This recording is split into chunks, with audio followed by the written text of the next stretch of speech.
Muita gente tem se concentrado nas eleições americanas para presidente, mas há uma eleição ainda mais importante que não está sendo comentada, não está recebendo a devida atenção. É a eleição para o Senado. Porque se por acaso, por um desastre, nós tenhamos a Kamala Harris, a Dilma americana, vencendo a eleição presidencial, ela não conseguirá passar praticamente nada se ela não tiver o controle do Senado. E no Senado, as chances favorecem os republicanos, porque os estados que estão em disputa para o Senado já são dominados pelos democratas, então eles precisam defender essas posições. E hoje o mercado de apostas apresenta 75% de chance de virada nesse controle do Senado dos democratas, que hoje tem um controle por um voto, 51-49, para passar a ter então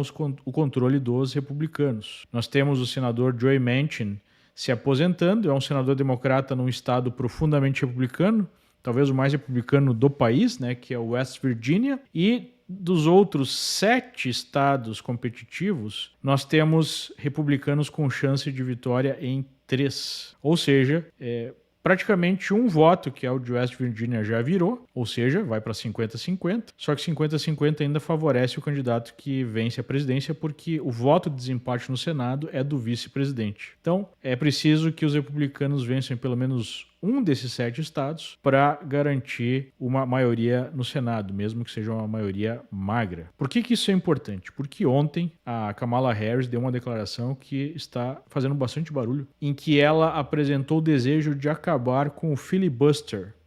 Filibuster, na prática, é uma regra que pode ser modificada com maioria simples, que apresenta a necessidade de 60 votos dos 100 senadores para passar temas mais importantes. O fim do filibuster significaria que qualquer medida poderia passar com meros 51 votos. Isso foi tentado no passado pelo Joe Biden e não foi aprovado justamente pela atuação do senador Joe Manchin, que não vai mais estar no Senado, não será mais um democrata moderado. E a Kamala Harris disse que quer acabar com o filibuster para aprovar uma lei que defenda como direito constitucional o aborto.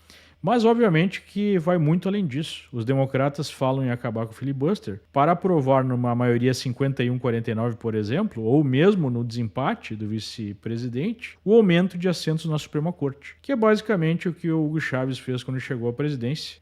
Se aumenta os assentos para que o atual presidente possa indicar os ministros, obviamente seriam ministros de extrema esquerda. Se acabar o filibuster, ela pode basicamente passar leis eleitorais que favoreça a votação em massa de pessoas que não têm autorização para votar, como acontece na Califórnia, já que não seria possível para os estados exigirem identidade para votar ou para se registrar como eleitor, como acontece nesses estados controlados pelos democratas. O senador Chuck Schumer, que é o líder da maioria no Senado hoje, já disse que tem interesse em acabar com o filibuster e implementar esse tipo de lei que afastaria os Estados Unidos de uma democracia plena e daria passos largos aí para uma situação muito longe do que aquela definida pelos Founding Fathers e que produziu essa grande nação. Então, tem muita coisa em jogo nessa eleição, não só para os Estados Unidos, mas também para o mundo. E na eleição presidencial, a gente está vendo novamente a diminuição da intenção de voto de Kamala Harris nas últimas pesquisas, mesmo pesquisas promovidas por institutos de esquerda, como o instituto controlado pelo New York Times, que mostra a Kamala Harris perdendo nos estados-chave, nos swing states. E nas casas de aposta,